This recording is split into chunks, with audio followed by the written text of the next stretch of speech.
Yo, yo, yo, what's going on, golf fans? It's your boy, Gsluke, with our Round 4 live stream for the Pebble Beach Pro-Am. We're going to get you ready for all of Sunday's exposure. The first off, a breakdown of the DFS side, and then afterwards, everything on the betting side as well. So you can have yourself a Sunday, hopefully finish this week strong, and add to the bankroll even more, on top of what has already been a very solid week for us. Saturday, a little bit quieter from the ROI standpoint, but still 18 holes to get after it for tomorrow, and super stoked with the kind of forecast that we have at hand. So a lot on that front. I think it's going to be an interesting one if they can play the round tomorrow. And I think it's about a 50-50 split right now. We'll add on top of that here in just a few minutes. But if we do get the slate, you're going to have all the information that you need to attack it. So we'll go through the weather, ownership for DFS, shots gained metrics, and building your player pool. And then towards the second half on the prop and the betting side, we'll go through course conditions, what we're projecting for Sunday. And then if we get some underdog or prize picks props, we'll give you some exposure there too. But if not, we're really going to deep dive the matchup side of things and try and give you some exposure there. So either way, some stuff that you can tail for the final round. But other than that, hopefully everyone's having a fantastic Valentine's Day to everyone that's celebrating. Let's have ourselves a Sunday. We got Rushing Yard in the chat, Duberson as well. He's like, you're fired up for the show, and so am I. So amen there. Cheers to you. I'm cheersing it with water, so a little bit lame, but it's not doing anything crazy this evening. What's going on? Micro Malone, he said, you're glad that I found my channel. You missed me on the Ship It Nation. Glad to have you over here, pal. What's going on? Alan as well. I appreciate the kind words. And yeah, I think it's going to be a really fun one tomorrow too. He says, I'm the king of Showdown. I appreciate that, Mr. Steele. Welcome on in. And yeah, Pebble Beach during the day and live at night is a good way to live on a Saturday evening. And it's Rahm versus Bryson there too, a fun golf course on Lagrange Golf Club. So I'll be watching some of that after this live stream too. So you got a question, I'll get to that about the middle portion of this live stream. We'll do that after we go through the shots gained metrics. You got Soda Kid, Go Collect in the chat. We got Cool in the deep, looking for a day deep dive. Got you a little bit later on. We also got Jay in the chat, Matt as well. Let's get after it for tomorrow. So first thing we're going to look at would be the weather forecast, because this is going to be a massive talking point. And really, I want to talk about it right off the bat so that if anyone comes in late, they can say, hey, watch the first few minutes. But the weather forecast looks dreadful. You're talking about 15 to 20 miles an hour of sustained winds, which for a coastal golf course like this that is exposed and at sea level is especially impactful. If we were talking about a tree-lined golf course or one at elevation, it wouldn't be as much of a problem. But that combined with wind gusts in the 30 to the 40 mile an hour range is leading to some moving balls towards the end of the play today. And I think the one that the cameras caught that's really setting people off was Ryo Hisatune on the last hole. And if that happens tomorrow, they might not be able to play the round. So I imagine that they're going to try and slow down the greens even more. That's also why they moved up the tee times an hour to try and account for that. It's threesomes, just like round number 3. So no difference from that standpoint. But even then, if we take a look at the 7 a.m. forecast, it's close to 10 to 12 miles an hour, which they could probably play through, but it gets to 17 miles an hour sustained by the time you get to 9 to 10 a.m., which is about when the leaders are teeing off, maybe just a little bit after that because they moved things forward.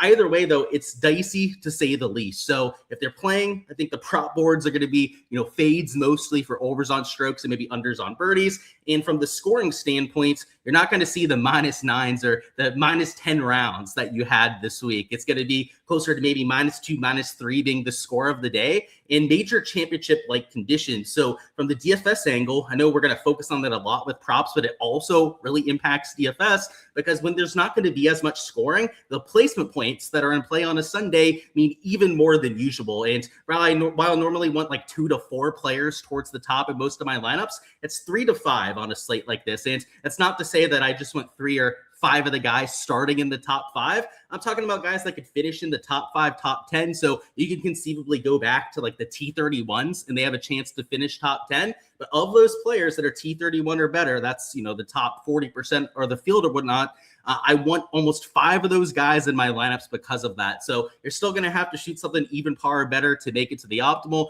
I'd say -2 or better is almost a shoe-in with these sort of conditions. That is, if they end up playing the slate for tomorrow. So I'm going to add that asterisk to it. My fingers are crossed, knocking on wood, that they can get out there and play, because this would be a whole lot of fun to watch as a fan. It's going to be, extremely hard to make pars. There's going to be some tee shots that are moving 50 to 60 yards in the air, and we don't get treated to that very often on tour. And, there is a sample size of them playing through these kind of conditions in the past, so it's not unprecedented for them to actually slow down these greens and actually to be able to play tomorrow morning. But it's all going to depend on that agronomy team and whether they can get those things running closer to a 9 or a 10, because these kind of conditions are, very common for links golf overseas.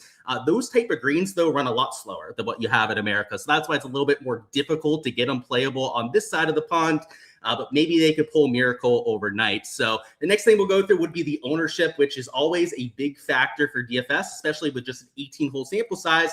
But Sunday, it gets ramped up even more because with the placement points in play, ownership gets extremely condensed on that top 5 and top 10. And I mentioned the priority and the importance of getting some of these guys into your lineups. But just because you're starting in the top 5 tomorrow does not mean that you're going to hold on to your spot. If they're playing through the conditions they're forecasting for, it could be a +2 scoring average. And a lot of these guys could be moving themselves backwards. So a lot of these players are going to be in my laps. I think there's 4, maybe 5 of these top 10 that I'm using in my player pool, but at least half of this top 10 is not going to be in my exposure. And we'll talk about some of those potential fade candidates. And it's usually the 6 and 7K range players that aren't worthy of that extra attention. Whereas some of your studs up top might be worthy of playing despite that ownership. So we're on that as we go through this top 10. But at number 1, we've got Akshay Bhatia, as you'd expect, as the 2-shot lead. He's at 33% owned, and that's for the large field GPPs. And I think it's still going to be spread out. Like, people know the variance that comes with these sort of conditions. I would say he'd probably be closer to 40% if we had good conditions for tomorrow, but I'm going to tone that down a bit because of the chaos that people are going to be playing for. Single entries, though, Akshay could be close to 50% in some of those contests. So don't be surprised by that. Don't be thinking that you're getting cute by playing Akshay in some of those smaller field contests. But him, a Jake Knapp, also a Morikawa and a Straka at that -17 mark are going to be your highest owned players up top. And Morikawa is also way cheaper than he should be. So I'd say along with an Akshay Bhatia, if somebody's going to get steamed up of this top 5, it's Akshay and then perhaps a Colin Morikawa because he's only $7,500. But those are obvious names that you'd expect to see at the top. But don't forget about Hideki. He's one of the quote-unquote studs that's still in contention to win this thing. Not a lot of guys in the 10K range or top end of the 9Ks that are in that position right now. Hideki is one of the few players you'd say that about. Same thing with a Tommy Fleetwood at -14. But it's a lot of these 7K range guys that we're seeing in the top 10. And it has a lot to do with their starting positioning and the propensity of your casuals to play a lot of these guys. And another reason why Akshay isn't going to project for 50% ownership in the large field GPPs is we've got the Bridgemans. We've got guys like Colin Morikawa to take away ownership from them. And it's not just the top 10 here, but just outside of this top 10 that you guys see blacked out, there are players in the middle end of the 7K range that are about 15% owned. And those could be landmines, especially if you're using some chalk towards the top, because even though you do need placement points, you still have to have leverage in your large field 150 max lineups as well. And, if you're using 5 players that have placement point potential, you have one spot where you can find a clear sub 5%er, right? The one guy that's not included with those 5 placement spots. But even within the guys that you're going to get to finish top 10 potentially, you want to get some leverage there as well. And the way to do that is to go to the guys that are maybe in that 15th to 30th position, that if they shoot -2 are going to leapfrog 15 to maybe 20 players ahead of them and maybe even sneak themselves into the top 5. At the very least, a top 7, a top 10 finish in a -2 score probably makes the optimal lineup as well. That could also be the way that you attack these placement points. So don't feel like you have to have 5 of these guys in every single lineup. In fact, if your placement points are 4 or 5 of these players in the same exact build, unless you're playing for cash, in that case, it'd be totally fine to have that sort of lineup construction. But if any contest outside of cash or a 50-50 or a double up, and that's a very suboptimal strategy for Sunday. You're going to be dealing with duplication risk, not enough leverage in your contest as well. And really the duplication risk is the biggest risk that you're running. And the dupe trains that you see for a Sunday slate like this, especially with some of the chalk and the condensed ownership that we have right here, is unlike what we have for any other slate. So the risk of that is much higher in these sort of circumstances, which is why it's even more important to track here for tomorrow's slate. So if you guys want to download the sheet, by the way, what we're looking at right now is from my Patreon page. You guys can find that via the link in the description of the video. On there, I have every single player projected for Sunday, not only from the ownership angle, but also projected fantasy points is accounting for, of course, the placement aspect, but also the harder conditions. That is important to have a good baseline for. Some of these websites are probably going to project for easy conditions or not adjust for that on Sunday. And because the placement points need to matter more, that could be problematic if you're a part of some of those websites. You don't have to worry about that with what I have on the Patreon page. I'm a data-driven person. I'm somebody that goes through all the analytics off of the prop and the betting side every single day. So you know that those projections are going to account for that as well. So check it out via the link in the description. Again, Golf DFS tier to get access to it. Not only those projections, but also my entire player pool, which I'm changing up for tomorrow. We have slightly adjusted the sort of tags that I'm using so that it can be a little bit better catered for the slate that we have, and in particular because of the weather. So I've still got the 2 shots gained categories. That'd be ball striking and short game, which are about to deep dive together in some of the poppers from round 3. High upside, I'm including 2, even though I don't think the scoring is going to be as good. I think being a high upside aggressive player could still help you on the par 5s and maybe the drivable par 4s that are downwind. So that's still something that I'm using in moderation, not as much as the first couple rounds, but still, a few guys that I'm mixing in because of that. Course history matters at Pebble, in particular if they played well when conditions were nastier. Not so much the last couple years, but from 3 to 5 years ago, we had quite a few rounds that played over par at Pebble Beach. So that's something you could look at as well. But I've got wind players on there instead of POA putters. POA putters more for those nuclear putting rounds of gaining 4 to 5 strokes to the field. You can almost throw out putting when you have the winds that they're forecasting for. I mean, you saw Rio's ball moving on the 18th hole. So I'm throwing that out and I'm looking for good wind players, which this is something that is completely no ball based. I have, a limited sample size of wind metrics that I have at my disposal, which have a lot of variance to them. So I use them in some cases to build out these wind players, but some of them are just from watching golf over the last 10 years, doing this professionally for the last 7, both from the DFS and the prop and the betting side, and knowing who has historically had the most success when conditions are grinded out, whether it's mutters, guys that have a low ball flight from that wind perspective. I've added quite a few players for that for round number 4, but you have those tags, which would be, a little bit more suited towards any rounds, but also at the bottom, you can see the placement point tag, which is because it's a Sunday slate, because we have to prioritize with 3 to maybe even 5 spots that have top 5 to top 10 equity. That's why I'm adding that on top of that too. So you've got 6 reasons to build our player pool. You shouldn't be taking names out of a hat to go out there and build out your lineups. With 80 players in 6 reasons, I got easily to over a 30 player pool. So again, if you guys want to check that out, the Patreon page is the place to be for it. But now let's talk about actually building your player pool, which we're going to primarily focus on the round 3 stats, but that should not be your entire process for Sunday. That's why we had the course history, the wind players. That's why we had the high upside guys on there as well, to try and make it a more well-rounded process, because, we talk about it all the time with golf being hard to predict, the most hard to predict sport of all of the major sports. However, it's still something that you can look at long-term and find a lot of success from. So like the round 3 stuff we're going to use for some of our stats, but we want to look at some of the longer-term stuff as well. And that's like the course history, high upside players. You can go to the round props tab and take a look at those birdie or better percentage guys, and also those wind players. But let's take a look at the round 3 stuff. It is useful in spots. And we're going to start with the ball striking stats. And that's how you're hitting the golf ball. Shots gained ball striking. It's just shots gained off the tee plus shots gained approach. And the reason why we prioritize that, it's our number 1 go-to metric for a round, really any showdown slate, but in particular for round 4, is because that's what you can take from day to day on golf. So somebody like a Morikawa that gained over 7.6 strokes ball striking is a rather impressive performer. A Matt McNeely and Harris English, a Nico Echevarria that had some of the best rounds despite the harder conditions, gained over 3 strokes ball striking, or right about it in the case of Nico Echevarria. But even the players down to like a 1.5 shots gained into the positive baseline are guys that I'm giving a significant bump to, and especially if they did it without being overly short game dependent. So for example, like a McNeely did gain 3.5 strokes short game. Ben Griffin also gained about 2.5 strokes between the short game categories. That might be a little bit unsustainable. Same thing with Nico, gaining about 2 strokes between those. But a Colin that did it almost exclusively with the shots that he was hitting are guys that are really catching my eye for round 4 showdown. And it doesn't mean that they're all automatically making my player pool. There could be certain narratives that are getting me onto or off of certain players, like their wind prowess, for example. And the wind prowess is highly questionable on somebody like a Colin Morikawa. But, the shots gained ball striking stats might be enough to overtake it. And I guess if you want to see whether I'm playing them or not, you can check out the Patreon version to see what I did with that decision. But those are the sort of things that you should be thinking about when going through these. It's not the end all be all just to look at these metrics. You want to be looking at it from, more of an overhead view, right? Everything at the same time, using the pros and cons from those different things to make that decision for yourself. And your process doesn't have to be the same as anyone else. You can obviously personalize it towards what you expect to be the most productive the next day and,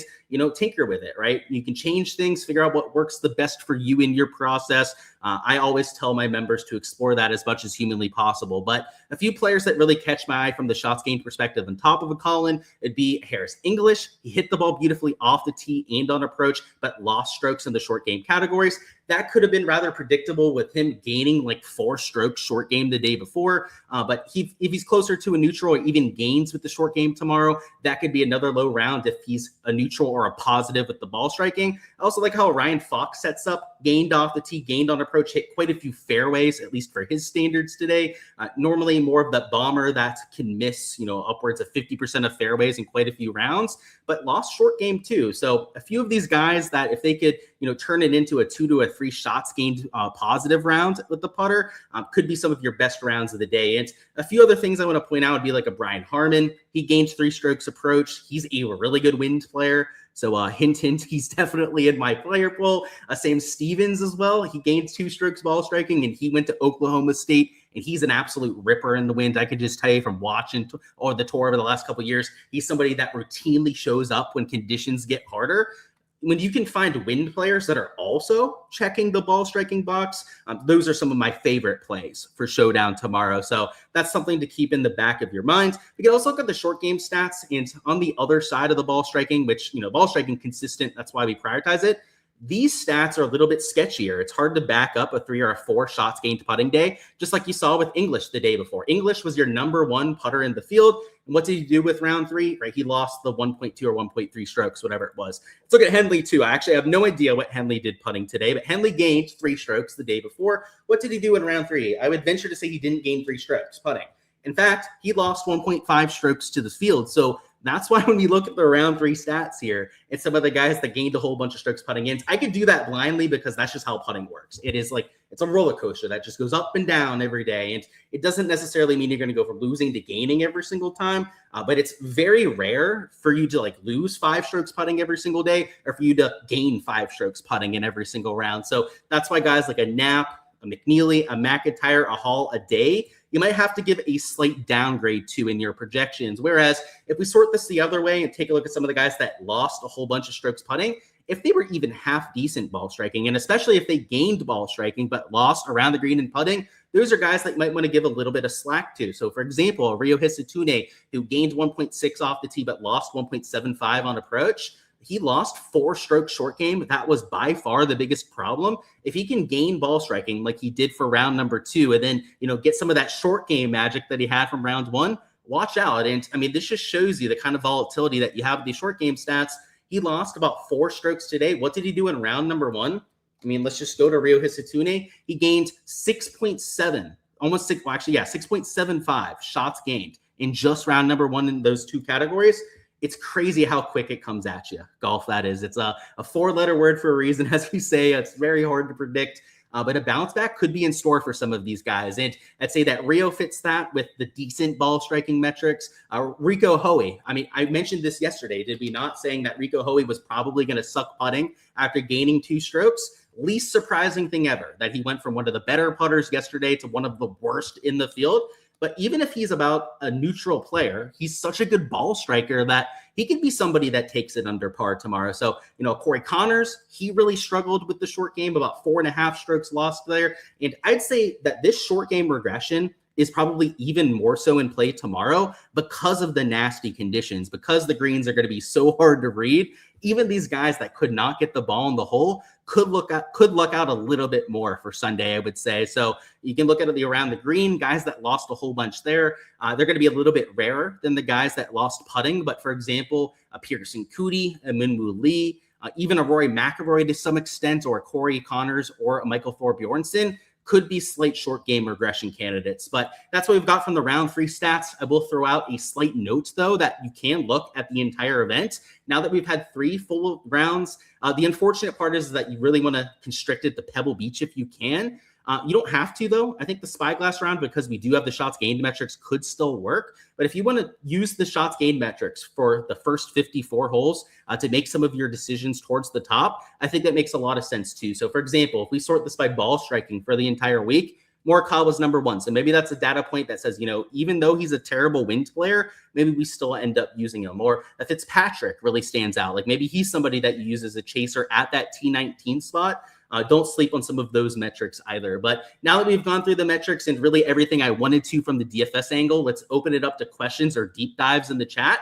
And then, afterwards, we're going to deep dive the prop and the betting side and hopefully have some boards to deep dive here together, because I've got some hot takes on conditions and for what I think is going to be the value for tomorrow. But let's hold off on that until we get the boards to attack so that Prize Picks or these underdog lines makers don't go ahead and change the lines on us. So more on that in probably like 10 to 15 minutes. I guess it depends on how many questions we have to go through here together. But you guys know me, I'm going to go through every single one that we have in the chats. And with that said, let's go ahead and get that thing going. So let's go back to the beginning and start pointing out our top plays or the questions that you guys want us to go through. I don't know what I was saying there for a second, but good thing I caught myself.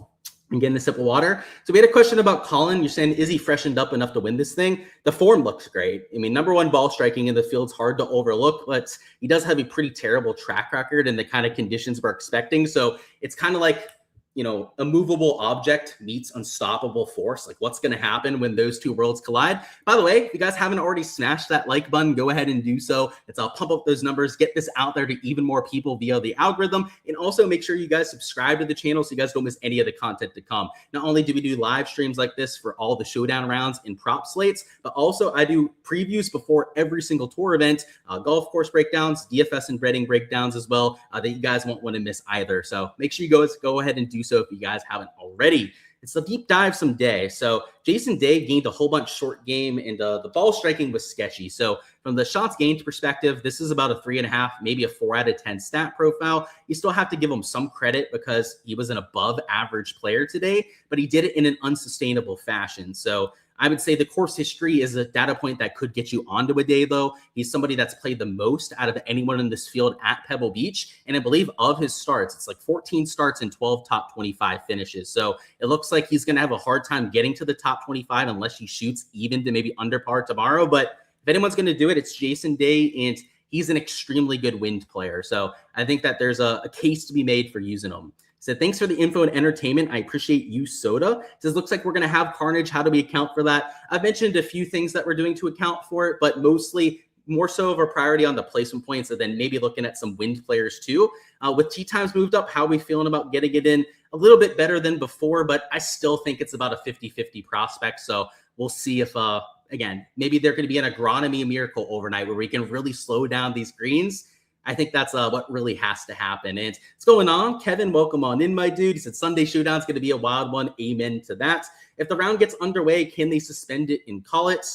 That's it depends on how much they play. But if they stop playing, don't finish the round, it's most likely reverted to 54 holes. So I guess it depends on the book you're on, but you could, in theory, bet Akshay and then hope that they suspend play and then use that as your angle. But some books are going to end up refunding you depending on their house rules. So it's a slippery slope, man. It depends on how far they get into the round. And, if they call it beforehand, then I think that's pretty self-explanatory.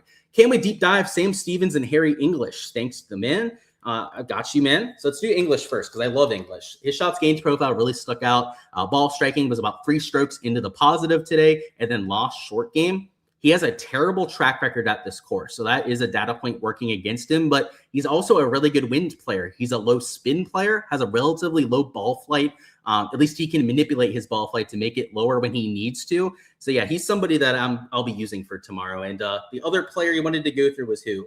Sam Stevens. That's another wind player that checks that box, and his ball striking was also on point. 2 strokes into the positive and then lost in the short game. So yeah, I love both of those guys. So if you're looking at them in your player pool, no pushback from me, and I'll be using them quite a bit myself. So Minwoo was taking an hour to play 18. Didn't do Rio in the final group any justice. Yeah, I wasn't watching at the end. I was busy doing some stuff for Valentine's Day and got back to it afterwards to see that the round was still going on after I got home. So Crazy, man. I didn't think it actually took an hour for him to play, but I guess it did now that I think about it. He said it just looks crappy all day tomorrow. 100% agree. And it's going to be tough to get it in, I think, because of that. Like, and if you look at Monday, there's a lot of rain on Monday too. So if they don't start tomorrow, it probably gets called, would be my judgment on that one. He said definitely hit on Cebu. Guy loves to fire at pins, but he's completely out of contention. It could go both ways. And he said, is this setting up for a round where that'll work out for him? Let's look at the stats, because if he ball struck the heck out of it, like I kind of think he did, then I could get behind it. Yeah, so he was about a neutral ball striking and lost short game. I mean, the same thing that we said for today's round could be said for tomorrow. He's going to be aggressive. He could shoot +5, but it could also be one of the few guys that shoots under par. And something that does help with Siwoo Kim in these kind of conditions is he's an extremely talented around the green player. He's also a player that has a low ball flight off the tee and is accurate. Those low spin guys, I mean, that's why he hits all those fairways. He has essentially no spin and movement on his golf ball from left to right or right to left. That typically plays well on a round like this. So yeah, there's a few other low spin guys that really catch my eye. Like a Nick Taylor hits those little, dead knuckleballs out there. That's part of the reason why, by the way, when Nick Taylor won, it was one of the nastier years that you had at Pebble Beach. So he fits that kind of mold. He said, Minwoo seemed very affected by the weather, heavy fade. Could be. I didn't see it towards the end, so I can't speak to that as much, but he is somebody that can hit the stinger, though. So I think that off the tee, he's okay. Maybe the approach play and around the green gets him a little bit. Do I have a list of the best and worst win players? I do, but I am not sharing that. That's something that I'm going to keep to myself. He said, fade Minwoo. Okay, that's what we're saying in the chat. Show us the top 5 players for the win. I am not doing that. That is my information for myself. He said, thinking about running Nap to finish in the top 3 tomorrow. Any insights? He has a chance to win outright on Emo. Obviously, he does, right? He's up there at the top. He's only a couple shots off of the lead at this point, too. Anything can happen in these windy conditions. In fact, I would say that these guys back at -12 could even win this thing. If they shoot -5 tomorrow, which is going to be really tough to do, it'd be a hell of a round to shoot -5 and what I think could be a well over par scoring average. But if you do that, and then some of these guys just hold their position, -17 could be about that winning score, which also means that all these guys up here at the top are very live to win this thing. In fact, if I was looking to take anyone from like a live outright ad, it would be like this T7 range, the maybe T11s in here as well that are starting, 4 to 5 shots off of that second position or around what that winning score is likely going to be. I think it's a really interesting slate from that standpoint. But yeah, Nap definitely has a chance to win. And let's see, you wanted maybe a breakdown of the stats? I'll give you real quick. Gained a bunch of putting. That's a slight downtick, a little bit of a red flag, we'd say, but still gained on approach. Could have been better with the driving accuracy. That's why he lost in that category, but still give him about a 5 out of 10. Like, you can't give him too much crap, even though he had the slightly above average day putting. Welcome on in, Antonio. Hopefully you're having a great day so far. So thanks for the great content. Do I think that guys starting on the front have an advantage versus the guys starting on the back as far as early tee times go? I don't think so. I think if you had like the wind kicking up midday, you could make the argument that starting on the back nine might be a little bit better so that you get the harder holes out of the way and then play the easier holes in the wind. Normally, the easier holes aren't as affected by the wind as some of the harder holes that you're going to have on the golf course. But because it's so flat from the weather perspective, I don't think there's that opportunity tomorrow. So probably getting a little bit too galaxy brained if you're doing that sort of a thing. But I like how you're thinking. Those are the right questions to be asking yourself because, diving into the stuff a little bit deeper than some of the other people are is how you can find an edge. So, I like what you're doing there, man. Thoughts on Grazerman? Let's take a look at the stats from today. He's a high ball flight player, which could be a bit problematic with the wins, but he gained ball striking and lost short game. So I'm going to give him a 7.5 or even an 8 out of 10 with the shots gained perspective. So that's an awfully good metric for somebody that's cheap and should be, I don't want to say low owned at T22, but he's not getting nearly the kind of steam that you have with the other guys starting in the top 5, top 10. In fact, I think Grazerman was closer to like 5 to maybe like 7.5% owned in my projections. I have to double check see the exact number. But either way, he'd be like somebody you could use that has that top 5 potential. That could be a quote unquote leverage play, which is huge for the large 150 max contests. He said, you like Sepp, Fleetwood, and McNeely near the top. You're fading Akshay Morikawa. You're not sure if Decky likes the cold wind. I don't think anyone likes the cold wind. I would say Decky's a pretty good grinder. He's also good on Sundays, so I'm partial towards him. But yeah, interesting, man. I like what you're doing with Fleetwood and Sepp, though. They're pretty good in the wind. You also like Goddard. Yeah, I don't hope that no one else plays him though. I mean, we saw what happened at the Sony in the wind and how successful he was. Even at the waste management, when the wind kicked up a little bit, he had one of the better days. Yeah, I'm liking some Goddard up as well, man. And he did it at the Scottish Open last year too. So there's a pretty good sample size on our guy Chris taking care of harder conditions. What's too far back? He said X is only 6 shots back. Is he out of it? I wouldn't say so. I mean, I would even take it back to the -12s with a slight chance to win. I mean, your -12s aren't necessarily world killers. I guess I include it because my guy Matt Fitzpatrick is at that number, and I selfishly hope that he pulls out a Brookline US Open sort of round where he could just vault up that leaderboard. But we'll see. Like, I'd say the -13s have a better chance. So yeah, Xander at that mark is certainly live. It's gonna take Akshay having a bad round, but with those conditions, it's gonna be more likely than not, I would say. Said you're what's up? You're from Cincinnati clocking in. Welcome on in, my dude. In conditions like we expect, do I change what aspect of somebody's game that I want to emphasize? Yes. So that's why I'm looking at some wind players, which is almost like a whole battle of its own. Like you can add the low spin guys, the low ball flight guys, the guys that have just had past success on conditions like this. For sure changes my strategy. And the Sunday placement point aspect changes it as well. So you're sweating a Straka outright. Hey, it's a good position to be in at this point. How do I feel about his chances with the weather? I'll say that he's a low ball flight player. He's somebody that has showed up in the winds of South Florida before. And he was short game dependent today, which was to my benefit. I took his under on strokes, which worked out. However, the shots gained is probably, at least the profiles, a 4, maybe a 3.5 out of 10. It's not super favorable just because it was mostly the short game that carried him. But I don't know. I like him in the wind. That's what I'll say about Seth. He's proved me right from that perspective before. What are my thoughts on Jay Rose with the rain and wind? He's somebody that's been known as a grinder. You saw it in the Open Championship last year in some nasty conditions, and you've seen it in similar type of forecasts before. So yeah, I could get behind that. He said you have Bhatia at 60-1. Hey, that's a hell of a bet to be sitting on. He said his back 9 today was not very promising. Typical Bhatia. Here's what I'll say, man. I hope that he doesn't do it again, but I've been in this position with Bhatia outrights multiple times before, and he's coughed it up. So yeah, typical Bhatia is what we say until he goes out there and proves us wrong. But he could prove us wrong tomorrow. He seems like he's got the moxie to get over that at some point. Like, he doesn't kind of strike me as the guy to get defeated by a little bit of failure. He feels like the guy, I mean, he's just been in contention time and time again. So I think he could get it done. It's going to be dicey though, man. The conditions are not working in your favor. If it was perfect conditions, I'd give him like a 40-50% chance of winning. I think it's much lower because of the wind, unfortunately. He said Chris Kirk looked solid today.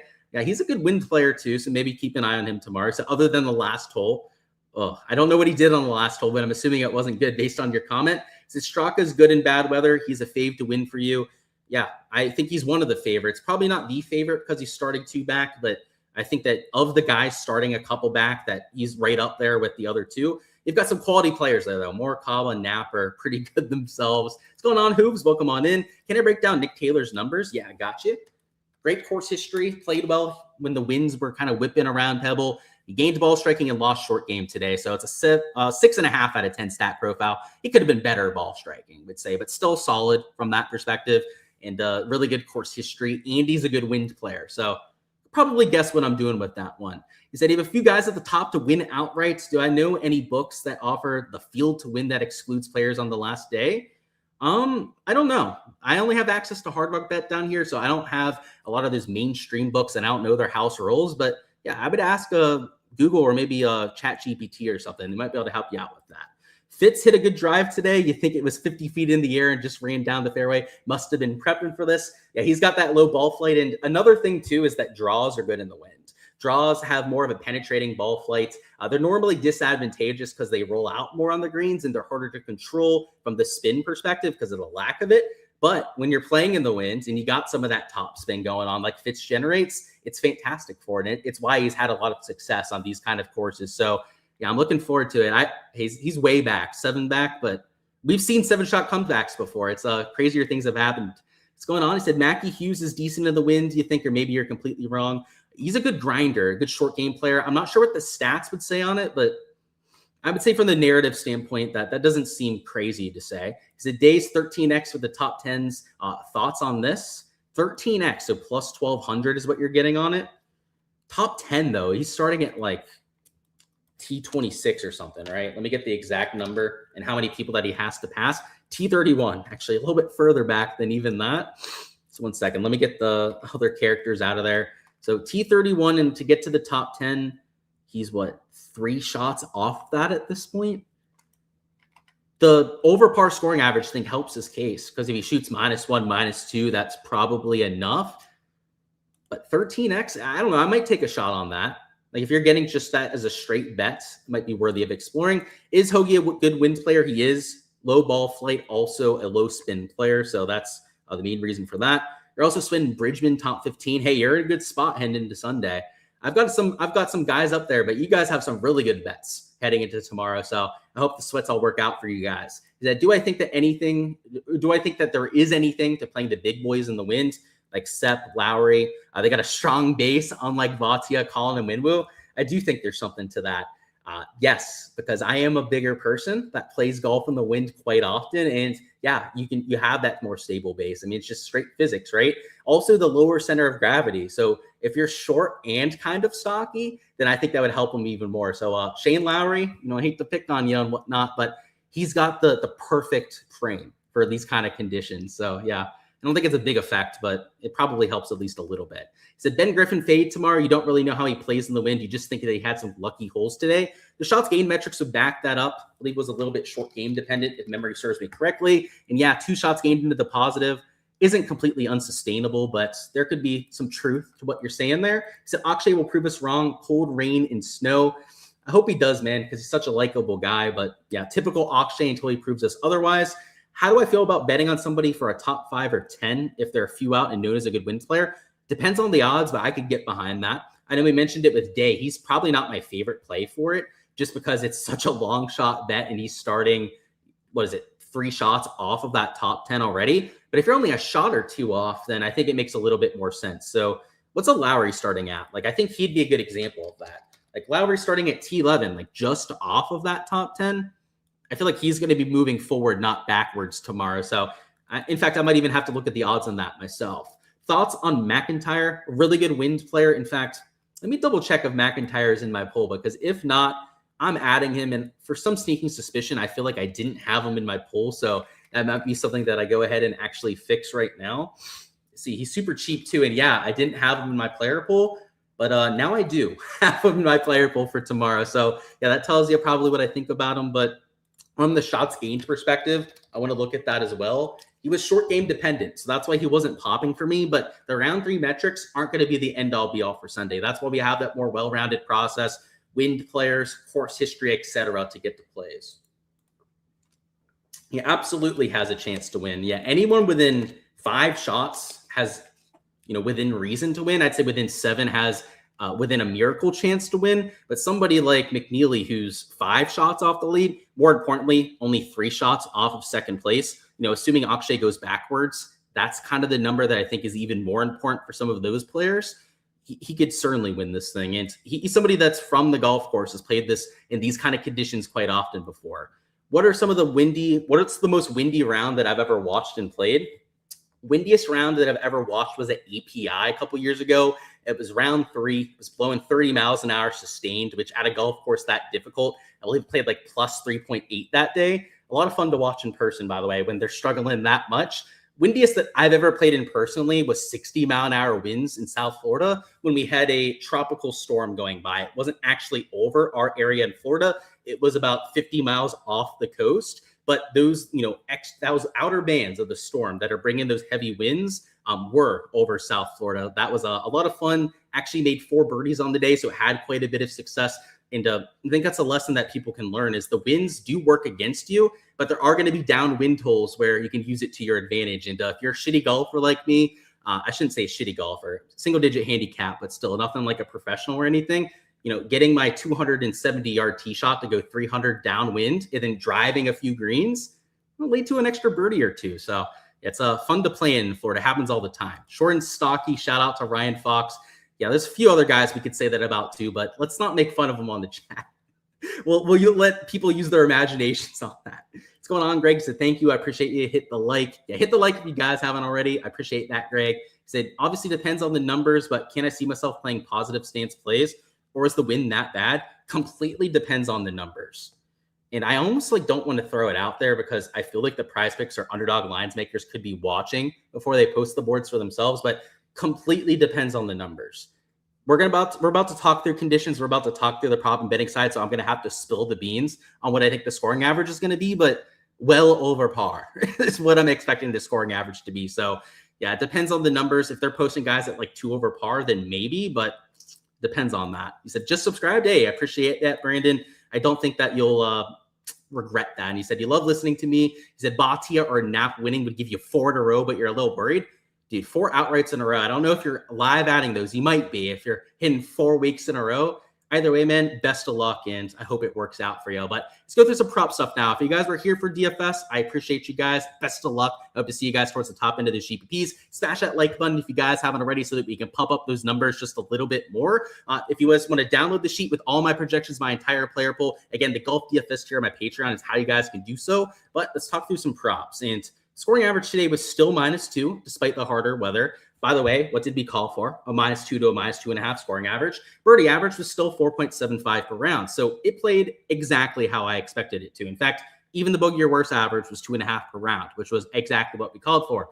Now, did I translate that into success today? Fuck no. I got absolutely bent over by Rory McIlroy. He hit triple bogey on the easiest hole in the golf course, or one of the easiest. He had a shot out of bounds on the last hole when he could have birdied to cash me out on some props. So this just shows you, even when you're like Nostradamus, you call the exact averages within 0.1 in every single case, doesn't necessarily mean it's going to work out for you. That's why golf is a 4-letter word. It's so hard to predict, and it humbles you at times. And it did that to me today. Luckily, I only lost 2 units, only 2 bets that we entered. Rory would have birdied that last hole, it would have been a profitable day. So it just shows you the kind of fine margins that we have in the sport. However, I think for tomorrow that these averages are absolute baloney. When you have wins that are this bad from the sustained perspective, putting is going to be impossible. The ball striking is obviously going to be hard. I think the birdie average will still probably be like 3.5 per round. It's going to be volatile. So we'll say like from 3 to 4 per round, maybe from that birdie perspective. But the bogey or worse average is probably like 4 or 5 per round, maybe even worse than that. But also you have to keep in mind that the double bogey or worse average is also going to skyrocket. So I think that it's very hard to narrow down exactly what the scoring average is going to be. But I would say it's going to be from anywhere from -0.5, and you guys are going to laugh at how big this range is, to +4. It's that big of a range. We have no idea whether they're going to make the course way easier. They could shorten up tee boxes on every single hole and really make it more playable. They could also set up the easiest pin locations that we've ever possibly seen before. If they do all of that and the winds aren't as bad, maybe it still plays about even par. I think that's about as easy as it could possibly get, considering that, when I say the winds aren't as bad, they're still going to be a lot worse than what they have in the last few days, right? Like, don't get me wrong on that.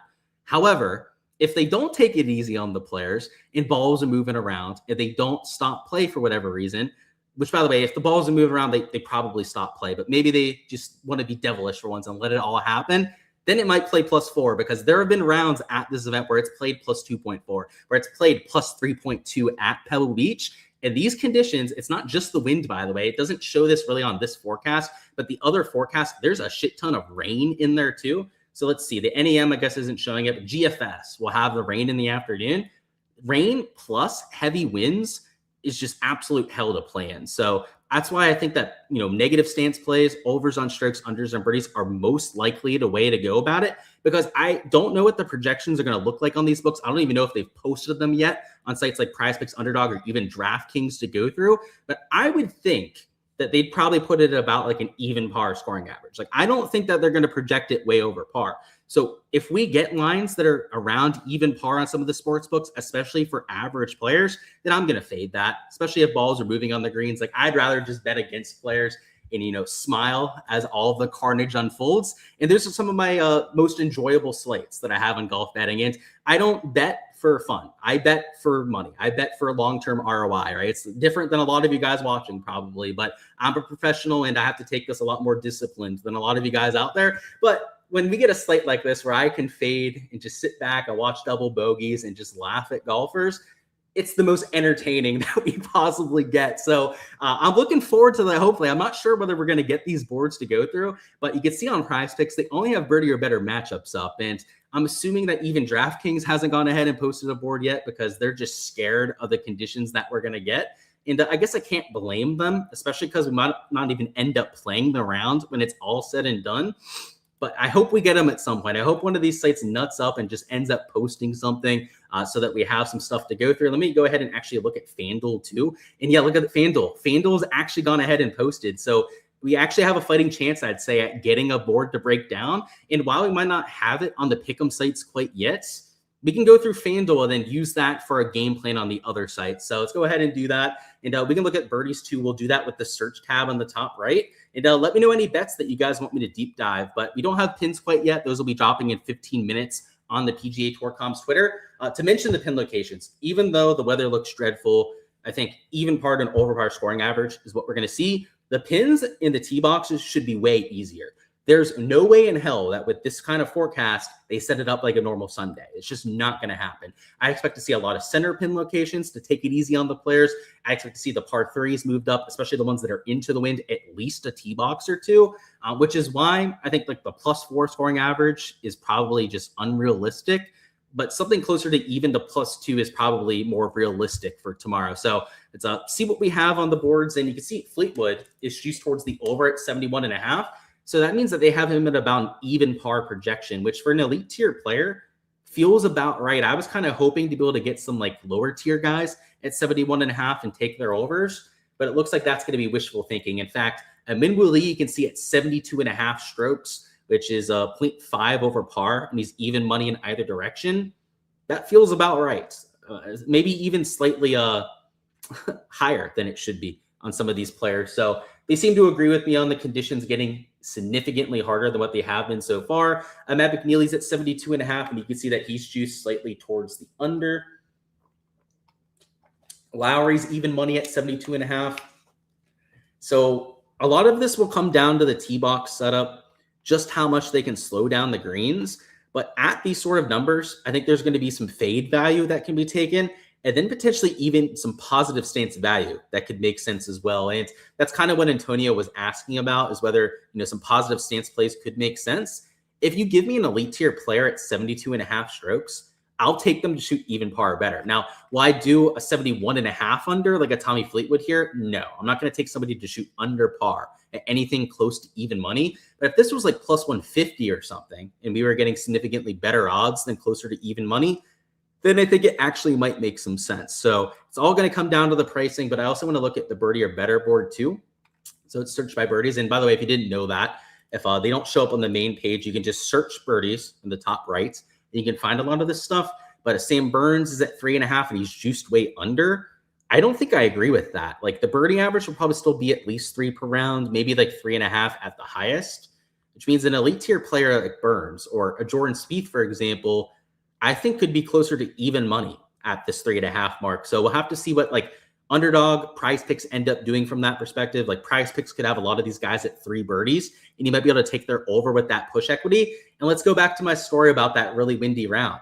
You have the downwind holes. You can't forget about that. And because you have 2 par 5s that one direction on this course, and then 2 that run the opposite direction, that means that at least 2 of them are going to be easily reachable in 2. And then you add on top of that potentially drivable par 4 that runs in either direction on both 9s of the golf course. That's why I think some of these guys at 3 birdies could make sense, but still nothing on Prize Picks quite yet. We'll have to see if they get a board up for us at some point. But let's continue to go through these birdie lines. So a Fleetwood's at 3.5 and even money. Like I think that you could say that about a lot of guys, like especially some of your better wind players should be at that sort of a number. A Morikawa's 3.5 and slightly towards the under. A Goddard's a really good wind player and a power player that could still attack some of these greens. Maybe he's somebody that we could be looking at and then over on birdies, especially if he's down at 3 on some of these pick'em sites. You got Lowry, Minwoo, pretty much everyone's at 3.5 birdies. Some of them juiced way under, some of them close to even money. I'm wondering what Scotty's at. He's got to be juiced over at 3.5, right? Or do they even have a lineup? It doesn't look like he has one. Let's look at Rory McIlroy. So no Rory line either. I guess they're kind of scared of the studs. They feel like the studs might be able to find some success out there, or they're just not comfortable hanging a line on somebody that's one of those top tier players. But even Xander, another player that's, maybe not elite, but just that next step down at this stage, is even money at that 3.5 mark. So I think that these are I'd say pretty adequate projections. I don't think that any of them look drastically off at this point, but I do think that there's going to be spots to attack. And the kind of tuck strategy, as we still don't have the boards to go through quite yet, I'm thinking that we could attack guys that really struggled ball striking today, especially the ones that are out of contention. So, for example, some of these guys that, let's sort this by ball striking, not just off the tee. Some of these players that are out of it that we might end up getting lines on could be fades. So, like, for example, Daniel Berger lost ball striking today. Like, that's not like him. He's at T78. If they throw him up there at 72.5 strokes, like, I'll hammer that for a fade. Or an Aaron Rye, who's +3 at this stage. He also lost ball striking in round number 3. These sort of players, even though they kind of are known to grinders, like an Aaron Rye, Berger have the low ball flight as well, they're just not going to have that kind of motivation. And when you're playing in conditions like they're forecasting for, especially if you're not on your A game, you're going to have a hard time getting anywhere close to even par. So we could be looking at some fades on those sort of players. Whereas if we go back to the ball striking list and take a look at your top end players, some of these good ball strikers that are also known as good wind players, you might want to take for an over at 3 birdies. And I'd say for the 3.5s, like some of those elite tier players like Fleetwood, what was it, Xander, Morikawa was closer to even money at that 3.5 mark. I might shy away from those players a bit, but guys that we can get at 3 flat with that push equity in our pocket, especially guys that maybe odds wise are a little bit closer to 3.5 and even money, those are going to be the kind of lanes that I'm looking at for positive stance plays. So a lot of that comes down to the pricing and the kind of odds that we're going to have available. Let's see if Underdog has maybe came through and given us something to enter. Still waiting on some exposure there, but in fact, Better posted the board first yesterday. So let me actually go ahead and grab my phone so we can see if they've posted anything, because if so, they normally have a lot of value to attack. So just give me a couple seconds and I'll be right back, guys.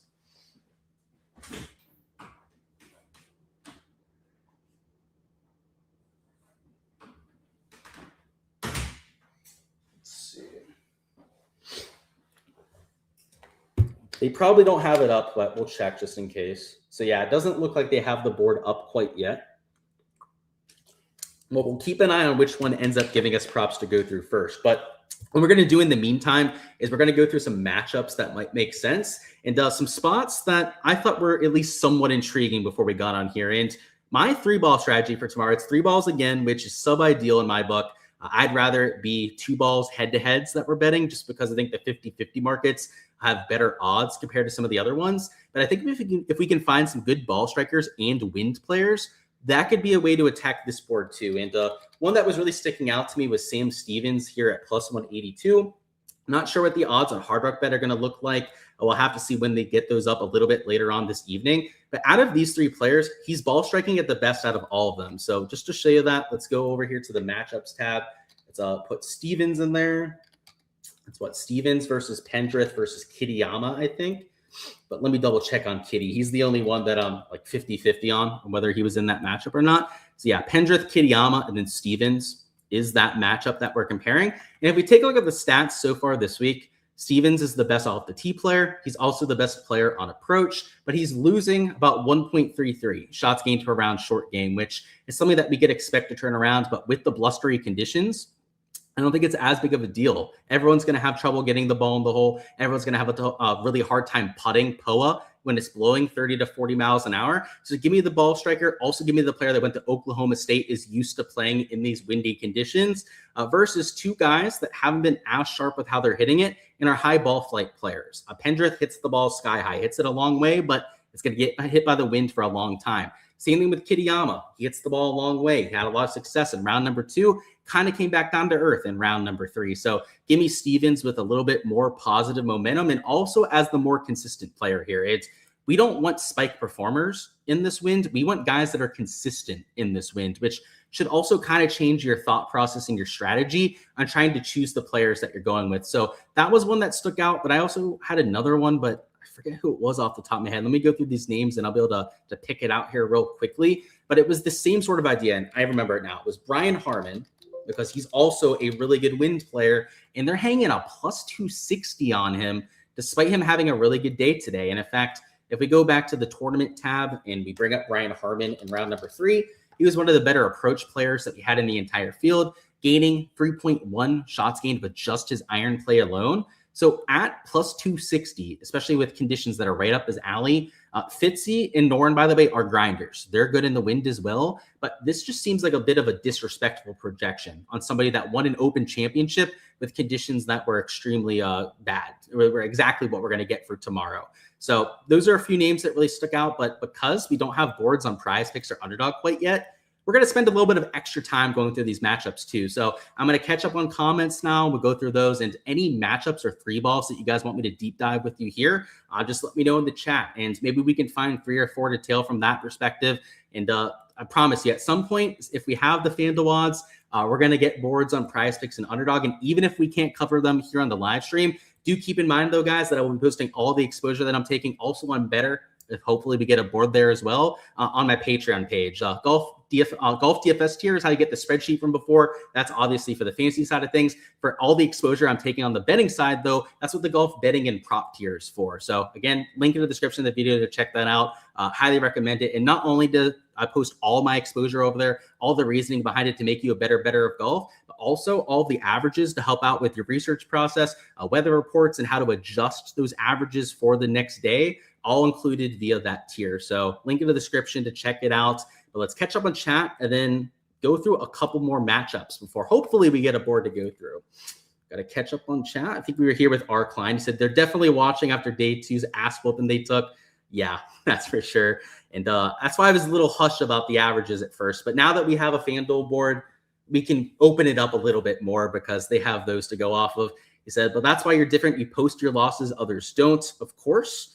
And that's what the transparency is for. You know, I'm okay doing that because I know I'm a winner. I know it's going to bounce back most likely tomorrow with our results. Other people that are longtime losers, right, they have to hide their losses because they don't have anything to stand on. So yeah, that's always our thing here. And I'm glad that you appreciate that. He said, you needed one more birdie from Ricky today. Me too. My other side of that lost before that though. So that wasn't as much of a downer for me. What's going on, Brandon? You said, interesting. You got them at even par and over par. I think that's about right, though. I think there could be some value in either direction. He said Colin notoriously shit in the wind, and his strokes line is 72.5, and the overs plus 100. You said you like that. Yeah, I was mentioning that issue before, kind of the narrative that he's not good in nasty conditions. Proved it wrong this afternoon. He had a strong showing when the winds kicked up towards the end, but you're 100% right. Most of the time, he's not very good at that. Yeah, Akshay's 2.5, but he was super juiced towards the over. He was like minus 170. So they're essentially putting him at 3, just like a lot of those other players. Who plays well in the coming storm? That's the question that everyone's asking, right? Who's going to have the big day tomorrow? We've talked a lot about that already, though. So you might want to hit back the first 30 minutes of the live stream for a lot of info on that. He said, is Fitzpatrick dead for an outright at minus 12? He's not dead, but he doesn't have a good chance. Like, he's going to be 100 to 1 or plus for a reason. But with the nasty conditions, you could see a comeback. You're not going to see a comeback of 7 strokes when it's playing 3 strokes under par. You could see that Sunday at a major championship. And that's essentially the kind of conditions that we're going to get. So he's a super long shot, but he's not dead. He said, where's the cat? Cat's in the other room. Now, if she's actually in my bedroom, I think I have a laundry basket in there with a whole lot of clean clothes. And anytime I put that in there, they hop on that right away. He said, are you high as shit if you like Spieth under at 72.5? You might be. I'm not sure. You'd have to double check on that yourself. I have to say that if you're going to take anyone for an under, though, you take wind players, and Spieth is definitely one of those guys. McIntyre, Shane Lowry would be on my short list for that. And I would say, like, if you're taking the minus 130 on a pick'em site, the implied odds on like a Prize Picks or Underdog, then no, I would not be playing that. But if you're getting like plus money or like plus 110 on that, then it could make sense on the right player. Just not on some of the shitty ones that, you know, aren't very good in the wind, like Morikawa, let's say. He said, yeah, should be fine in the shitty weather. If anything, I think it helps him just because he's offline to begin with. What about looking into round 4 18-hole matchups? We can do that for sure. We've got some extra time here, so everything is on the table this time. He said Gotterup versus Henley on the 2-ball. It seems like Gotterup has taken some steam. So yeah, do they have the 2-ball odds up? I guess they don't have that up on this slate. Let's see. He's not part of a 3-ball, right? Or I guess he is. What do you mean the 2-ball? I'm guessing you're talking about an 18-hole matchup then between those two players. Let's see. What else did you say in your comment? Because I think I overlooked something. Seems like Gotterup may have taken some steam. You have to let me know what the odds are, man, because I don't see that here myself. Said Akshay got boned on 18. Screw that wind. He did. Rio actually got screwed even more with this putt. Not sure if you saw that too. He said the 2-ball odds are under the 18-hole matchups. Gotcha. That makes a lot more sense. I thought you meant like they were off in a 2-some, and I just saw they were in a 3-ball. So that's why you had me confused there for a second. But let's see. 18-hole matchup. Let's find it. We don't want the one with a tie. So if we can find it without it, that'd be great. Where's he at? Why when I control F it, is he not showing up though? Yeah, I don't see the odds. You're going to have to let me know them themselves. I don't see them here for myself. Let's see. Maybe he's on the other version, like the one with the 3-way. Maybe that's the only market that they have up. But yeah, even then, that's still not showing up for me. So you'll have to let me know, man. Let's see. Go to the round. I did. It's not there. Given the rounds are playing earlier, what is the actual chance that it's suspended and reverted to only 54 holes? No one knows the exact chance, all depending on the draw, the wind, whether it's stronger or maybe lighter than what they're expecting. I said that maybe it's a 50-50 coin flip before, but I'm just some slapdick non-meteorologist that isn't at the golf course. So I'm just speculating at that, saying it's 50-50.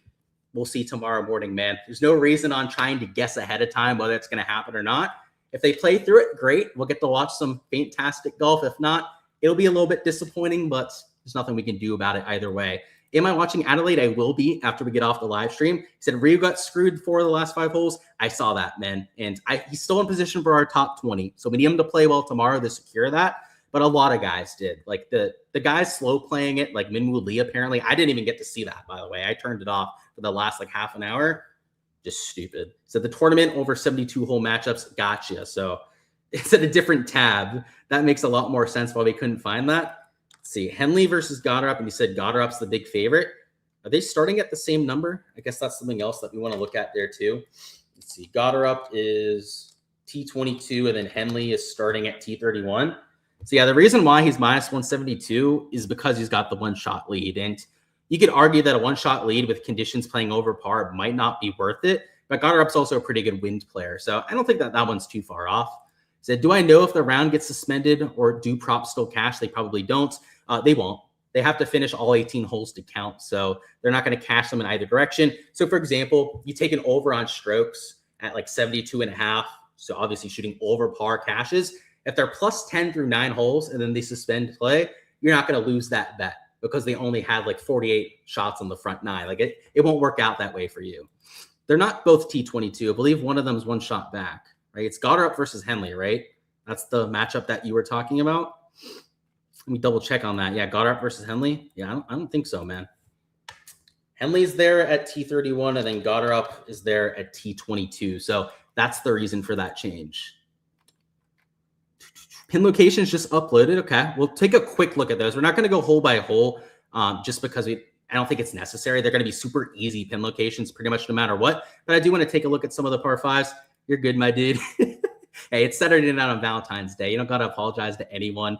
He said Scotty over 70 strokes on Prize Picks. So we do have a Prize Picks board now. Let's go. So we'll have those to go through. I'll let you know here in a few minutes. I got to take a look at the rest of the pricing. And also I'm going to take a look at these pin locations. So just 1 second while I bring up Twitter so we can take a look at what we're dealing with. And yeah, it's not going to be a full pin deep dive here, but we can do the Spark Notes version here together so we can get a general sense for what we're dealing with. So here we are. Let me share my screen back up. So hole 1's exactly what it was for the first couple of days. Hole 2 is a little trickier. It's very close to the round 1 and 2 pin location 2. Is this the same pin sheet? Okay, it says Sunday at the top. I had to double check because the pins were so similar so far. 3 in the back right corner. This is the big spot of the green. 4 middle left, 5 middle right. Yeah, they don't have anything like, at least not many of them, 3 paces from the side. A lot closer to like 5 or 6 paces. They're the first 9 or so holes. You know, like 8's kind of tricky. I guess even 3, 4 paces from the right could be a little bit tricky too. But the harder holes like 9 and 10, they're 9 and 8 paces from the side. So they're trying to help players out there a little bit. Even 8, that's the easiest pin location that you get on that hole. That's the fatter side of the green. And you don't have that longer carry into that back right corner. And something else that we're not going to get from these is the tee boxes. I would assume that a lot of the harder holes are going to have the tee boxes moved up. 12's in the back middle, 13's in the back right, 15's in the back left. 17's a kind of tricky pin, but I'd imagine that they're probably going to move that one up as well. You know what? I thought that we were going to see more center pin locations. I thought maybe it'd be slightly easier than what we're seeing here, but I'd probably put the difficulty at like a 3 out of 10. Like this looks like a moving day setup at this golf course, them trying to slightly mitigate those scores over par. But now that we've seen this, I'll say an even par scoring average is probably about as easy as I would say that it gets. And I say that there's a chance now that it plays closer to the +1 to +2 mark. So T boxes are the only X factor that we're not going to be able to account for right now. But yeah, +1 to +2 is probably a little bit of a more reasonable scoring average. And I'll say that there's still a chance that it plays between even to maybe a +1 scoring average. But yeah, the fact that they didn't have like 8 in the very middle or like 9 in the very middle, it's kind of surprising to me. Like they know it's going to be 30-mile-an-hour wind gusts. It's going to be raining towards the back 9 too. I guess they're just going to embrace the chaos. I mean, they've allowed it to play 2 to even 3 strokes over par this golf course before.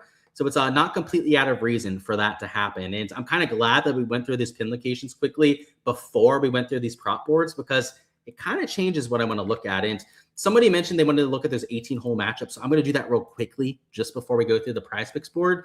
And because I know they didn't have a whole bunch of them on here. So we can do that rather quickly. See, Scotty's a big favorite versus Rory. I mean, I mentioned yesterday that maybe Rory's worth the long shot play, but Rory's off the tee play was just horrendous today. I don't know if I could get to that. Not the 2 win specialists against each other, and a McIntyre versus a Goddard. You would have to say, though, that the form for Goddard is advantageous. He is slightly juiced there at -122. If that was -110, it might even be worthy of a play. They've got a Fitzy versus a Griffin. Griffin was a little bit short game dependent, and Fitz is good in the wind, so he can actually even be playable at -110 there. Then you've got a Lowry versus a Fowler, 2 guys that are known as mutters. And I'd say that Lowry -106 might be the lead on that one, but I've got that pretty close to a coin flip. So I'm not sure that that's like mega value or anything. Then you got a Minwoo versus a Spieth. You know what?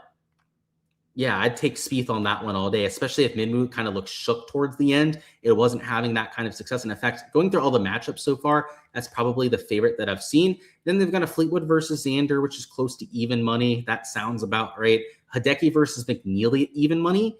You know, respect to McNeely, especially being the local and kind of knowing in these conditions and having played through it before. But Hideki's just a bit of a better player. So I'm going to have to do slightly more of a deep dive. And I'm also going to have to see whether these are available in Hard Rock Bet before I could potentially get exposure myself. But it just, from this quick little glance through that we're doing, those kind of make sense to me. And then you also have Morikawa versus Knapp. Knapp, the slight favorite there.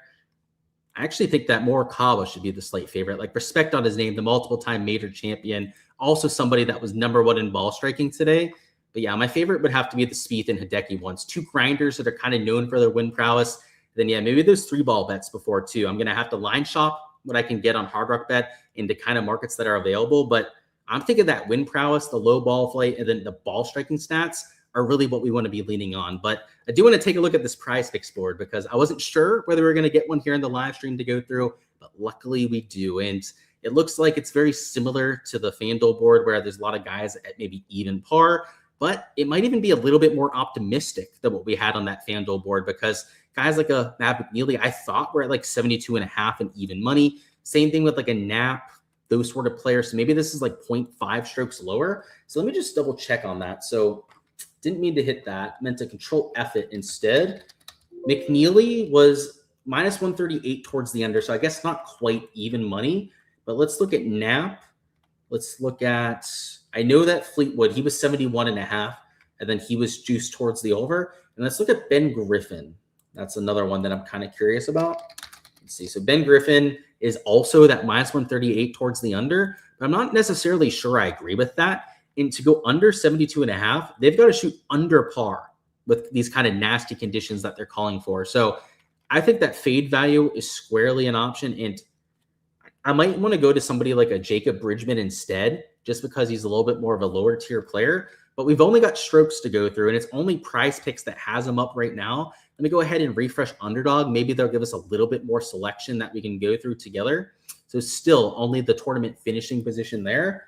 Let's go to Better. Better, like I said, is they also have the best multipliers there, which is another reason why I like playing it. But also is still lagging behind, and let me double check it one more time, has still not posted a board for tomorrow. So we are only stuck with what we have here on the Prize Pick side. I'm kind of drawn towards the Ben Griffin one because he was a little short game dependent. I'm kind of drawn towards Jacob Bridgman for a fade too, just because of the guys that they have on the board. He's one of the quote unquote like lower tier guys that we'd have to choose from. I'm curious on whether he has a line though. I'm assuming he does since he's towards the top end of the board. Let's see. I guess not. No Jacob Bridgman line to compare to. If I had to guess, though, if you had some of these elite tier guys at 72.5 and juiced under, that he'd probably be juiced towards the over. And Minwoo Lee, we can see, is on the board at that 72.5 mark and exactly even money. It's an interesting slate, especially because I think the pricing isn't terribly off. But after seeing those pins being like surprisingly hard, I do think that fade value is the most prudent way to go about it. And I don't see any Rio Hisatune prop. He was at 72.5 and he was juiced towards the over. By the way, I know somebody asked about the Scotty fade at 70. If there's anyone that plays well in the wind, though, it's Scotty. And I have a rule to never bet against Scotty Scheffler. And I'm going to stick to that. Even though he didn't have his best stuff today, I'm just going to mention that it's usually not my favorite play. But I get the sentiment. It's obviously going to be very hard conditions out there. He said, what's the Valentine's dinner plans? I had them earlier, some steak, some lobster with a couple friends of mine. I don't have a girlfriend right now. None of them did either. So we just kind of had a Valentine's Day, I guess. I don't know if that's a thing, but just another excuse to have a steak, to be honest with you. He said, do I think that Hisatune and Hoagie would end up in the top 20? He said, you have 20x prop payout on the line. I sure hope they do. I bet them for the top 20 before the week started. And considering that they're both in the top 20 now, they obviously have a much better chance to do so now than what they did before. So I would like that bet that you have in. I'd say 20x parlaying them together. That was a little bit ambitious to take them together, but I like taking them separately like I did so myself. He said, you're up $600 today just being single. There you go. That's what I'm saying. You didn't have to spend the $500 on roses. And insane stuff, Hermit. I was on Uber Eats just like getting lunch earlier, and they had like a double dash, or they show like another store that you can pick up stuff from. They had a flower shop on there that had $500 bouquets of flowers. Any bouquets that I've bought in my life are like $100 to maybe $150 at most. And those are from like upscale flower shops. What the hell are we doing that bouquets are now $500 to $600? So, yeah, me and you too, brother. Both of us saved a little bit of money this year. Said, if I bet, it'll be a half unit, maybe less. Yeah, these nasty conditions could lead to that. I'm probably going to a full unit, but you do you. Obviously, it's your own bankroll management. Any thoughts on Knapp? My thoughts are that he's in excellent form, was in contention a couple weeks in a row, and then obviously here too. And he's decent in the windy conditions. He's got the low ball flight off the tee. That can be a real asset into the wind holes. But he does have a knack for kind of a choking on Sundays. I would be remiss not to say that. You've got a Rose top 20 finish at plus 370. What's he starting at? Is he one of the T31s? If he is, then I like that a lot. He's at T39, so he's one shot off of that. To get to the top 20, how many guys does he have to pass? Let's see, or how many strokes does he have to make up? I guess how many guys does he have to pass is pretty self-explanatory. But let's see, -9 is T39, and then the top 20 is probably going to be about a -11, maybe a -12. So he's got to shoot like 1 or 2 under par, probably 2 under par to get to that sort of performance. Plus 370 is a lot of juice, but it depends on the dead heat odds on that. If you're getting paid in full for ties, then sure. If not, then I'd stay away from that. Nappy John, another nickname for Jake Knapp. I saw him shoot 59, by the way. That was incredible down here in South Florida. By the way, really looking forward to the Cognizant in a few weeks. Let's see. He said, Luke, can I request something from my Patreon? You can. You can message me over there and let me know what it is. But I can't guarantee you anything, right? I don't always take every request. Underdog is 100% posting that board the second my live stream ends. They're scared of me. Yeah, I would expect it better to probably do the same thing since I've been taunting them all week. He said, hey, Luke, have I ever tried the Dabble DFS app? Is zero correlation for golf and the 2-leg gives 3x? I believe I tried downloading it and it wasn't available in Florida. Because of the rules they have in Florida where like Pick'em's banned but peer-to-peer is allowed, a lot of those websites aren't available for me. So I have to double check. Maybe they added that peer-to-peer format. Yeah, a lot of those websites I can't play here, unfortunately. Could I label which guys are more cash game or tournament plays? So I don't play cash. I mostly play the large field GPPs. So just to go back to that spreadsheet, let me actually just bring it up here in a second. You'll see that it says large field GPP player pool, right? So like I'm not going to be posting cash plays when I'm playing large field GPPs. So yeah, that's something that I'm unfortunately not going to be able to do. And like you can see on here, GPP ownership, right? That's the tab that we have in E. That's what my player pool is going to be based around. And, if I played cash, if that was something that I was a little bit more of an investor in, then maybe I could do so. But not personally going to be something that I'm doing. And I guess I just realized that this is the uncensored version that I went ahead and shared. So you can see the top end of my player pool for tomorrow. Yeah, playing some Scotty, some Fleetwood, some Goddard up. Fitzpatrick with that range prowess. And you can see even Justin Rose using in some lineups as well. So yeah, you can find that over there. But yeah, not my thing, man. Just I don't build a player pool for cash, so it wouldn't make sense for me to do it that way. I know some other touts might like just give you cash plays for the hell of it, but that's not the way that I handle things. I only put stuff in my content if I'm willing to bet it myself. So I'm going to keep it that way. What's going on? I have no idea what that comment was, but welcome on in, Tannen. He said, who's winning outrights? I wish I had the crystal ball to tell you. I think that there's a whole lot of guys that are live to do so. If I had to pick a couple of my favorites, I think Hideki's a guy to keep an eye on. The odds on him are pretty juicy too. I think he's 20 to even 30 to 1 on some different sports books. But of the top, let's say 4 players, because they have by far the best chance to win, if I had to pick one of them to win at this point, I would probably pick. They all kind of suck to me. Like it's like choosing between 4 guys that I all think are going to choke. That's my actual take on the top 4 at this point. But if I had to pick one of them to win this event tomorrow, it would. Like I'm tempted to say Morikawa because he's the most experienced of those players and the one that's been under the most pressure under the gun, but he hasn't done that anytime recently. So my second choice is probably a Jake Knapp because he's not only been good this week, he's been good the last couple of weeks. I guess you could say that about Akshay too, but Knapp is a little bit more well-rounded than Akshay's been to start 2026. So I guess I'd have to say Colin, then Jake Knapp maybe as number 2. But truth be told, I don't feel good about any of the top 5. I'm going to include Bridgman in that too. Those are guys that I think may shoot over par tomorrow. And if they do so, really anyone from minus 14 the whole way down to minus 13 could still win. They're going to have to go minus 3, maybe minus 4 to win it. But if you have enough choking up top, it's within reason, I'd say. You got a $40 bouquet from Whole Foods for your wife. Dude, I don't know what it is about South Florida, but you've got enough rich fucks down here that I guess they can run a scam and get some people. And the scary part was, the reason why it caught my eye is it's really easy to click one of the double dashes. Like it just shows up on your screen. And if you just accidentally scroll down and then click the $500 plus, it just adds it to your cart. So like, I'm assuming that somebody probably fell for that at some point and it ended up spending all that money on a bouquet. Just not ideal. You like the over on Minwoo's strokes line, but his driver scares you. He can bail himself out with that driver. I agree with you on that. And he's also got the stinger with the irons too. So that's a kind of a sneaky thing for Minwoo. I like the Bridgman fade a little bit more on that. Thoughts on Ricky and Spieth? 2 excellent wins players. I love Spieth tomorrow. Ricky really struggled today, so I'm not as bullish on him, but I'd still give him a decent chance at like a bounce back. Spieth, though, a little bit more consistent. You're watching Live, and honestly, you hate the shorts. You don't think that they've ever asked about shorts on Live. Yeah, I don't know why they do that. It kind of looks unprofessional to me. I think that in like the hot events, like maybe Adelaide this week, it might make sense. But when they're in like the American Northeast, then yeah, I think it's kind of silly. He said, do you think that Tommy has a real shot? I would agree with that. He's 5 shots off the lead, but only 3 off of that second position. He's another good wind player too. I wouldn't count him out. I'd agree with you. What's going on, Antonio? It's a classic Ricky meltdown today. Unfortunately, you're right. He said, hope 6 killed him. Hoping the kid gets hoping that Maverick gets it done is what you're saying. He's got a good chance at it. He's got the local course history going, some of that wind play as well, I'd say. But yeah, man, Ricky at 6. If you guys didn't see it today, he hit his tee shot out of bounds, second shot into the natural area, third shot into the natural area, then had to take a drop. Not how you want to play the easiest hole on the golf course. So yeah, I hated to see it. It actually hurt me on some of my exposure, but it hurt my heart even more. I love Ricky Fowler, and I was rooting for him more than just about anyone else today. He said, you love him in these conditions with Tommy? Me too, man. I don't think you could argue otherwise. He's one of the studs in this field, but I'm going to see if we can get a slip here to enter. I was kind of hoping that we'd get some other categories while I blabbed my mouth off for a couple minutes. Maybe we have an underdog board.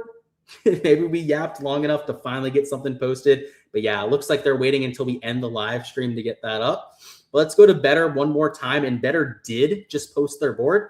And here's what I like about Better. And we're going to enter our slip there 100% is the payouts aren't dog shit. You see the payout here, it's only 2.6x. Also, Prize Picks has a lot of my accounts limited. Better does not have any of them limited at this point. So they're in my good graces at this stage, right? If there's going to be a website that actually takes my action for as much as I want it to be, then I'm going to play there 100% of the time. And that's just me being honest, right? I don't put anything on my Patreon page or in my content unless I'm willing to enter it myself. And Better is the best place for me to do that. And as of right now, they've got 4 projections up. They've got Lowry, they've got Spieth, they've got Minwoo, and Sepp Straka up. And that's it. So obviously not the biggest selection. I'd say the Minwoo Lee over at 72.5 could make sense, but we're going to have to wait for some other players to pair that up with. So if they do get that up there and maybe we get a Ben Griffin at 72, you could pair that up for a little bit of a 2-leg combo. If we get Jacob Bridgman at that 72.5 mark, he can make sense for that as well. And the difference and the reason why Better is just better to play on at this point, pardon the pun, is 2.8x as opposed to 2.6x too. So, you can correlate the slips with the conditions a little bit better than you can elsewhere. So that's what we'll do for round number 4. If you guys want to see exactly what I'm entering, you guys can find that on the Patreon page.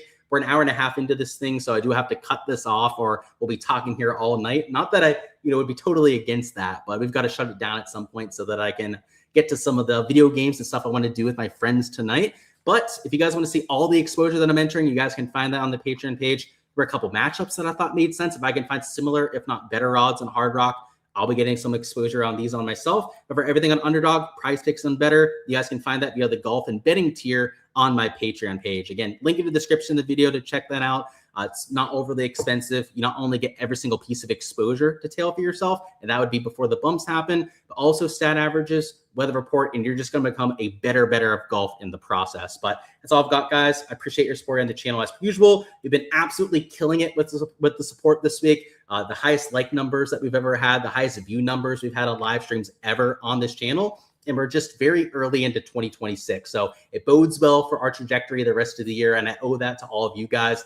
Much appreciated with everything that you guys have done for me. But let's run it back Sunday. Let's see if we can cap off this week with a big day. Whether it's in the GPPs, I hope to see you at the top. Let's add to the bankroll from the prop of the betting side too. And who knows? I'm not expecting an outright cash tomorrow. But with windy conditions, we've got some names in the hunt, and you never know what's going to end up happening. So we'll be watching that. Maybe we get that miracle like Chris Goddard up to go our way. But either way, I appreciate you guys, and I'll see you guys for all the content at the Genesis next week.